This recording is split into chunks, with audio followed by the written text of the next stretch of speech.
Hey, it's Mike with a Y, and you're listening to My Reality Recap, the only podcast where I get to talk about all of my feelings towards the shows that I love.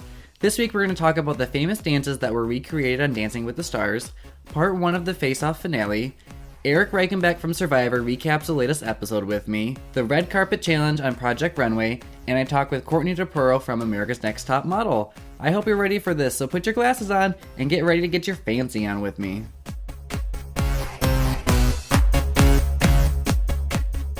I have an action-packed episode for all of you listeners today, so let's just jump right in, put our dancing shoes on, and talk a little Dancing with the Stars. This week it was Famous Dances Night, and Olivia Newton-John was the guest judge. So Andy Grammer and his partner Allison, who is pregnant, they did a dance to the song Singing in the Rain, and it was so good. As I was watching it, I was like, oh my gosh, Andy Grammer is actually a contender for this Mirrorball trophy. What is happening? It was so good. They got a 40 out of 40. Perfect score. I'm kind of excited to see what he's going to do in the future now that he's actually really good. Alexa Penavega and Mark Ballas did a recreation of Britney Spears' VMA performance to Slay For You with the sexy snake. And I thought this dance was really good. I wouldn't have given it a 10, but a solid 9. It was definitely a 9 performance. She was all sexy. She did it. Nailed it. But the judges did not like it at all. She got 2 8s and 2 7s. What the heck? So she ended up with a 30 out of 40, and she had a perfect score last week. It'll be really interesting to see how the public vote turns out for her to see if America likes her, because if America likes her, then she'll be safe. But if not, she could be in jeopardy next week. Bindi Urin and Derek Huff did a rumba to the Dirty Dancing song Time of Our Life, and the judges were so in love with this dance. They just could not believe that they did it, and they made such a big deal about it, and I don't think it was that good. Okay, they got a 40 out of 40, which, it was bound to happen at some point for Bindi. But I didn't think it was worthy of a perfect score, a 38 out of 40. That's what I would have given it. But, so they got a 40 out of 40. Yes, it was good. I know I have some haters. I've got a couple tweets about saying how I'm too mean to Bindi. I love Bindi. She's a nice girl. But, dancing-wise, you can't just give people perfect scores because they're nice. You gotta judge the actual dancing. I don't know. That's just how I roll. Tamar and Val also got a perfect score on their dance. And I didn't think theirs was worthy of a perfect score either. But they were just throwing the 10s to everybody this week. The one dance I just want to touch upon very quickly was Carlos and Whitney. They did a routine to Magic Mike, and it was very sexy. I'm just going to leave it at that. Paula Deen and Louis did a dance to Madonna's Vogue from her VMA performance, and this was hilarious to watch. I was laughing the entire time. She didn't really dance, she just vogued. She was moving her hands around, doing all the movements, and Paula and Louis were actually the eliminated couple this week. So it'll be really interesting to see what happens the remaining weeks, because now all of the celebrities who aren't the best dancers have been eliminated. And I'm really curious to see how the cards fall and where the public has been voting to see who will progress to the finale. And speaking of finale, on Face Off this week, they decided to split the finale into 2 episodes, which really pissed me off. I was really wanting to see Nora pull this win out. And so the finale, part 1, aired. So the final challenge for the season is that they have to work side by side with the director and crew to create a short film, and they would make a short movie on location with the makeups. Patrick Tatopoulos is the director, and he was the judge on the earlier seasons of Face Off, so it's cool to have him come back. And so they had to make 2 makeups, and they had direction given from Patrick. So Patrick told them the storyline, kind of what he thought the characters would be, and Ben, Nora, and Evan, our 3 finalists, had to recreate his vision while putting their own little spin on it for their final makeups. And they would also get to see a screen test of their makeup in front of how the camera would hit it, because everything looks different, whether it's the lighting in their practice room or on the face-off reveal stage or in front of a camera. So they get to have a little run-through on camera and get critiques from Patrick, which is ultimately really helpful. What they do for the finale episode is that they bring back past contestants that were eliminated to help with this final makeup, because they really want them to be all out, big, extravagant things. So Ben, his storyline was Resurrection, and his team consisted of Jordan and Scott. Nora's storyline is The Prey. She's all girl power and has the team Jasmine and Meg. Go Meg. And Evan has the Quarantine Zone, and his team is Kevin and Stevie. So the episode ended with them getting their critiques from Patrick with their looks on camera. Nora's makeups were badass. She had minimal changes. Her Big Hunter character had lots of prosthetics on it, and her Prey one didn't have lots of prosthetics, but it was still cool. Patrick loved it. She just had little changes to do. Bing, bang, boom.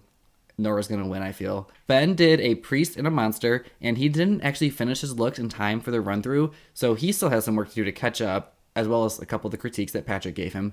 And Evan's Wanderer character had a lot of work, and Patrick did not love this at all. Like, you could just see that he didn't like the way it was going. And Evan's capture/monster makeup had a lot of critiques too. So from going based off these things, Nora is in first place right now, Ben is in second, Evan is in third, and it'll be really interesting to see how it all unfolds. Right before the episode was about to end, the host, Mackenzie Westmore, comes up to the contestants and is like, as you know on movie sets, things always change last minute, and our director has just decided to create a third character that would be portrayed in these short films.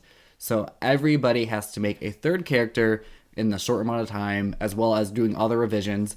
So it's going to be crazy. I'm so excited. I really hope Nora pulls out this win, but if not, everybody is talented and they are working hard. So I'm just so excited and sad that the show is ending next week. Now in Survivor this week, we had a really great episode, and I am actually here with the two-time Survivor castaway Erik Reichenbach. Erik, thank you so much for joining me today. Thanks, Michael. It's great. It's great to be here. So let's talk about this week's episode. And I just want to say there was such great editing, I thought, because usually when you watch an episode, you can kind of tell which tribe is going to lose immunity by which tribe they show strategizing. But they showed a little bit from everybody, so it's like, okay, this means it's going to be a good immunity challenge. Mm-hmm. And so, like, on the Angler tribe, there was Tasha and Savage are on top, and Abby and Wu were talking about the heart transplant and everything. Do you think Wu was really trying to pull people's emotions, or he was just telling a story? Oh, absolutely. He absolutely was not trying to pull emotions. And it's funny that when I saw that whole scene go down, I just thought, Abby, whether she wants to or not, is running her entire tribe with her emotions. Mm-hmm. Like, she just has it so under control. And she saw what Wu... So Wu says something, heartfelt and genuine. And Abby, seeing it in the lens of, what is he trying to get? Like, she sees the world as, what are people trying to get? What motivates people to say things? She sees it as, oh, he's trying to garner sympathy. Well, no. That's just kind of how Abby sees the world. So, to me, it's crazy how much Abby controls that tribe. Now, if you were on a season and Abby was there, would you align with her? Here's the problem with Abby. So, it's so tough because it's like the person that nobody wants. Like, if you take her on, if you try to say, Abby's a problem, we have to get rid of her, you have to do it delicately. It's kind of like a Brandon Hance situation. Okay. In that you can't directly assess the problem. Like, you can, but you're going to get voted out because she's going to be dedicated to getting you out. It's really tricky to have a person like Abby on your team. It's kind of like having a Phillip on your team or having a Brandon Hance on your team. Right, I would always compare it to like a Phillip, but you bringing up Brandon Hance makes me think of it a little differently, and it kind of makes a little more sense now. This is on. Yeah, like a little like she turns on a dime based on emotions, based on really weird things. Like, just because I think before PG had something in her bag, and just because of that, like, there's like, that's such a strange reasoning to have a vendetta against somebody, but valid in Abby's mind. So to me, she's such a loose cannon. You have to get rid of her, but you have to wait for the right moment where everybody together is like, okay, we've had enough. She's going to have to go. And so that was the strategy that they showed on the Angler tribe. On Takeo, they just really showed everybody banding together except Terry Dietz. Yeah. So that way they can have like a 5-person alliance. Yeah. And then on Bayon, it was all about Monica and Kimmy, because Monica's like all girl strong, and Kimmy was getting food, or she was taking clams out of the water, and Monica told her to save some. Yep. What do you think about that? Because would you save all the food? Well, I was amazed. I think I responded on the Survivor Reddit. I was surprised they even were eating clam. We were told after we ate 7 giant clams that they were endangered and we shouldn't eat them.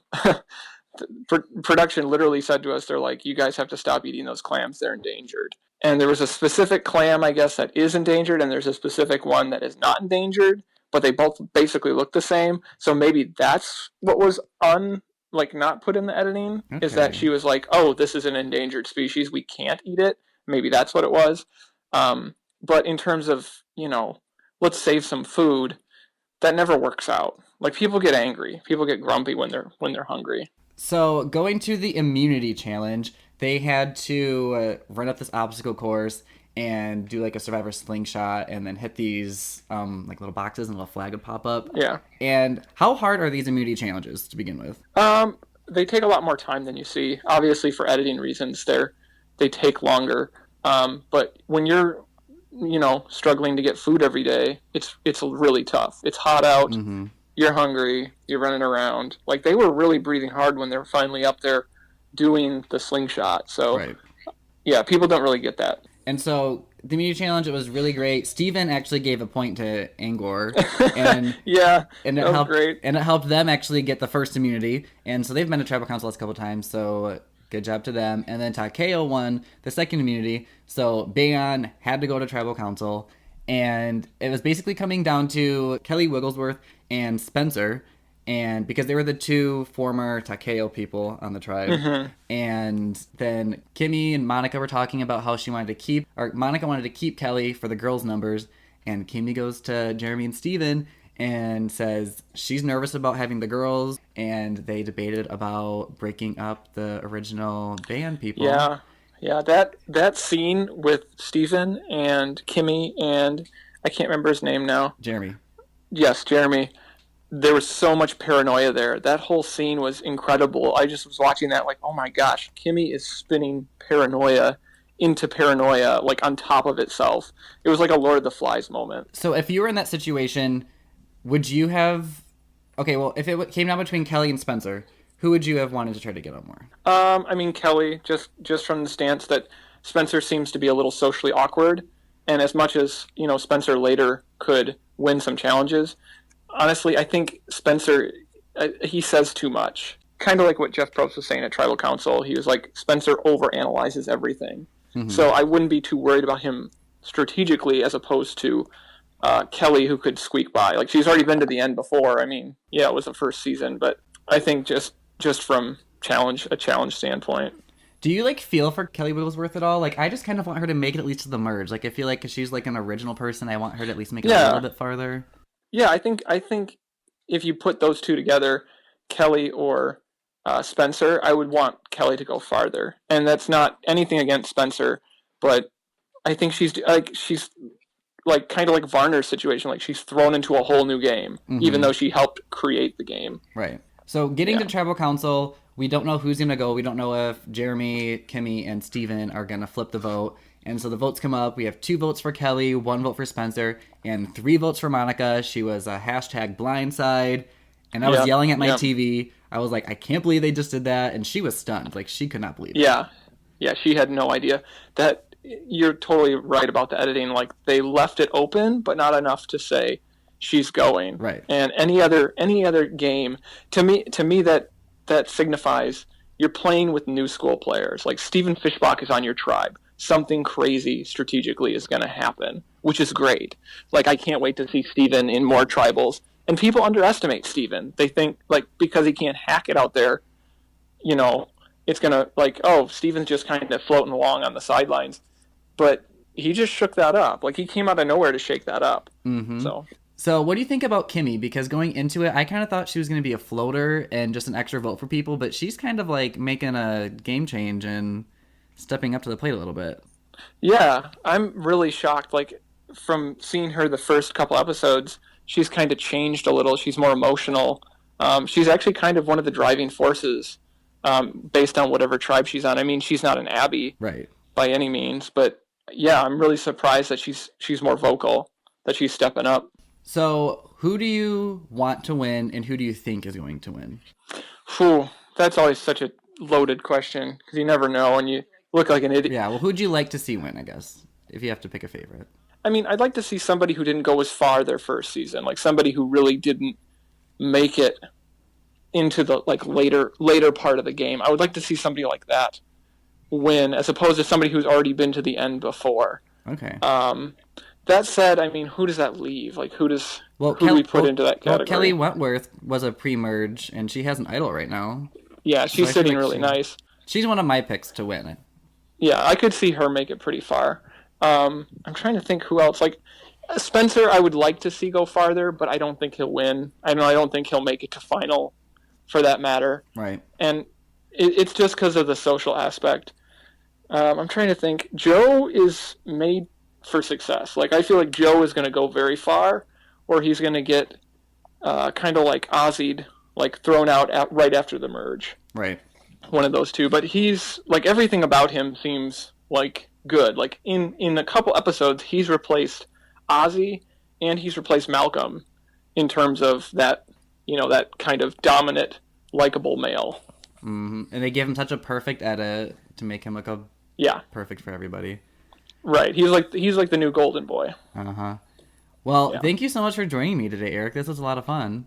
yeah, yeah. Thanks for having me. No problem. How can my listeners find you on social media to keep up with all of your artwork and talk to you about Survivor? So I'm on Twitter pretty much all the time. My Twitter handle is Bloody American with a one in it. It's really weird, but it's a joke from people in South Africa. Long story there. Anyway, and then my website where I have all my artwork and I do commissions is erc.gallery. So it's www.erc.gallery. So this is the part of my podcast where I need to take a moment and talk about my sponsor. This week is provided by White with Style. It's an awesome teeth whitening company that has an FDA-approved technique to whiten your teeth with a fancy LED light. Now, if you're like me and you drink a ton of coffee, this little gem will help you keep your teeth looking pretty for all the boys and girls. And because White with Style is just amazing, they're offering all my podcast listeners a special offer on their first starter kit. The Sparkle White Professional Teeth Whitening Kit is originally $269.99, but all of you beautiful people get it for just $28. Visit www.whitewithstyle.com and enter the code Michael with a Y at the checkout to get your discount. Once again, that's www.whitewithstyle.com and the code is Michael with a Y. On Project Runway this week, it was down to the final four, and it was their final challenge before Fashion Week. So they decided to send the designers out to Los Angeles to get some inspiration because the challenge was to create red carpet looks. And before we talk about the dresses, I just want to say I love Kelly's confessionals that she's been giving this season. She is so funny. Last week she was eating butter and she thought it was cream cheese. And this week she had a big segment about working at a deli and how she owned it, but she didn't really own it. It was just funny. I just want to put it out there that I want to be her friend someday. And Kelly, if you decide to make any menswear pieces, I would love to wear something that you make. And the other thing I want to point out is when these designers are giving their confessionals, I absolutely love it when they are wearing their measuring tape around their neck, because that's what I do. When I'm sewing and making my bow ties, I always have my measuring tape around my neck and I feel all cool and like a designer, and that's what they do. I just wanted to point that out there. Okay, now I'm going to focus and get back to talking about this challenge. So Ashley created a gold dress. It was very long. It had one sleeve on it. It was very sexy and elegant. Kelly did a jumpsuit with a triangle textile on it. It was very different, but it was very Kelly, and that's what she's been doing, and I thought it worked. Candace did a very sexy black dress with a sparkly sheer top, and the back of it had the same pattern and sheer sexiness onto it, but it also had a really long train, so when the model was walking down the red carpet, it looked very pretty. And Edmund did a short, sparkly sequin dress, and it had like a cape thing on each shoulders. It was very colorful. It wasn't that pretty, but it was a dress that would be like the worst dressed, so people would be talking about this dress, just not in the way he had hoped. After they get the critiques from the judges, they always ask the contestants who they think should go to the finale with them. So everybody said that Kelly and Edmund both should go. So I was like, there we go. Now we know it's either going to be Candace or Ashley eliminated. But as the judges were talking, they were saying that Edmund's dress was the worst, and they probably based this elimination off who had the worst dress. Because as Heidi says, one day you're in and the next day you're out. And I was like, oh boy, they're going to send Edmund home. This is going to be crazy. So they bring back all the designers, and they announced the winner for this week, and the winner was Kelly. So Kelly has won 3 challenges in a row now, going into the Fashion Week, and she also has won a previous one, so that's 4 wins for her. I think that's the most wins this season out of somebody. So I am very excited to see what Kelly creates for Fashion Week. The other 2 designers that are joining Kelly are Candace and Ashley. So far we have all females, and I say so far because when Edmund was eliminated, they didn't end the episode with Tim Gunn saying goodbye to him or Edmund packing up his suitcase and leaving. So I feel like Tim Gunn is going to use a save to save Edmund, because he hasn't used a save yet. And Edmund will be joining the ladies at Fashion Week, and it'll be a Final Four finale. I'm calling it. I'm pretty sure I'm right. I mean, I hope I'm right. If not, I don't know why they didn't show Edmund leaving.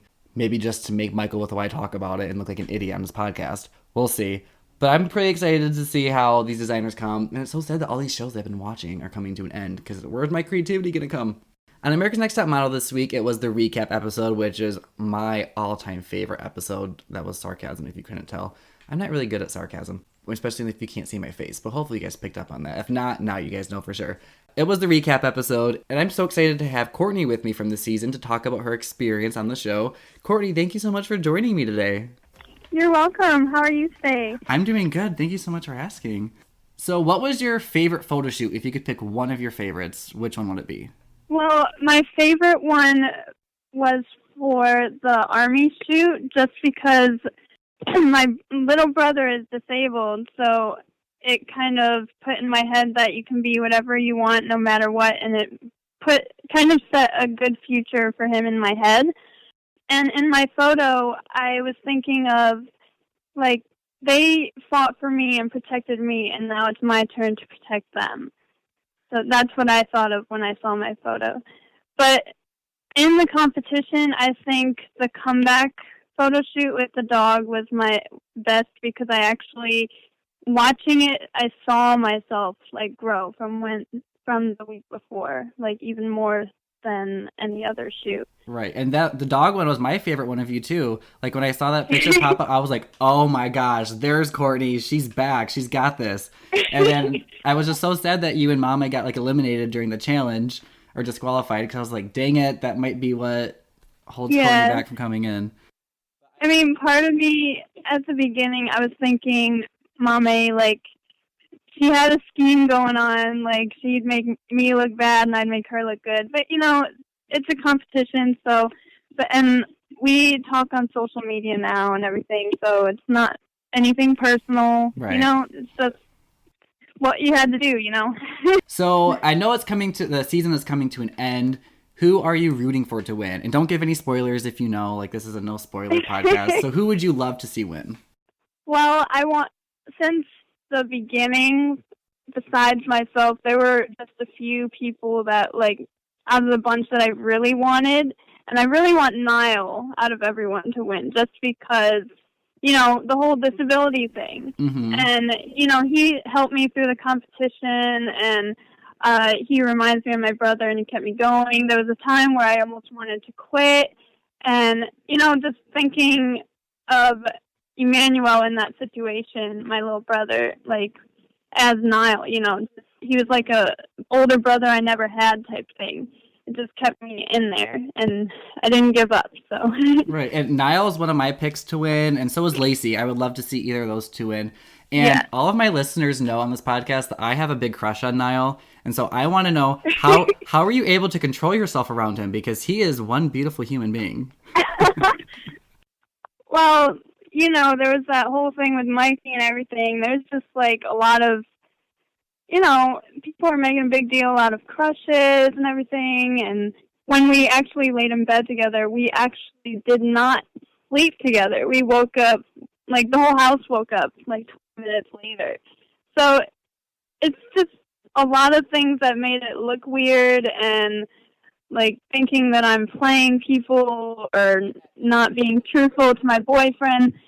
You know, I'm a very faithful... It was like a weird edit, right? Yeah. I'm a very faithful person, so, like, I'm really loyal. I don't cheat. I don't do anything like that. But, you know, a crush is nothing. Now, if you act on it, then that's something else. So Top Model is actually coming to an end. The show is ending. How does that make you feel? Well, it kind of makes me feel sad, just because, like, for many reasons, actually. Just me watching it, like, since I was little, and every time it ends, you, like, don't want it to end, and you just do runways in the mirror and, like, pose and stuff. Yes, I do that too. It's like, I wish I was on there right now. And just the fans and everything, like, getting messages from them saying that they're only 15, 16 years old, and when they were old enough, they wanted to be on it. But, you know, you can't, like... Right. Things have to end sometimes, you know, to start new things. And Tyra has her new show. So it's just, you gotta end somewhere and start something new, you know. So I just have to ask this question as a fan of the show. When you were eliminated at the when they were talking to you and critiquing your photo, it came up that you have never looked inside a Vogue magazine. Have you looked inside one yet? Yeah, of course. Actually, since it was pre-recorded, I read one like a few days after I got home, but I took a picture with it on Instagram, and no one knew anything about it yet, but I knew it would air, so I took a picture, and now people are like, wait, I thought you didn't read it before. And I'm like, no, this is after the show, but before it aired. Gotcha. I'll have to go on your Instagram feed and scroll down and look at it, because I saw that, and I was like, I gotta ask her if she's looked inside of Vogue yet, because if not, I'm gonna have to send her one and make sure she looked inside of it. Well, thank you so much for joining me, Courtney. Thank you. How can all of my listeners find you on social media? Well, my Facebook is Courtney DuPerow. My Instagram is IamBeautiful1994. And my Twitter is babygirl031994. Okay, and I will make sure I put all of those links up on my website, so everyone listening, if you loved Courtney as much as I did, you can come to my website or find me on social media, and you can be linked to find Courtney. Okay. I want to thank both Erik Reichenbach and Courtney DuPerow for being on today's episode with me, and I want to thank all of you for listening. If you like what you heard, please click that subscribe button and give this podcast a 5-star rating. That'll make me feel really good inside.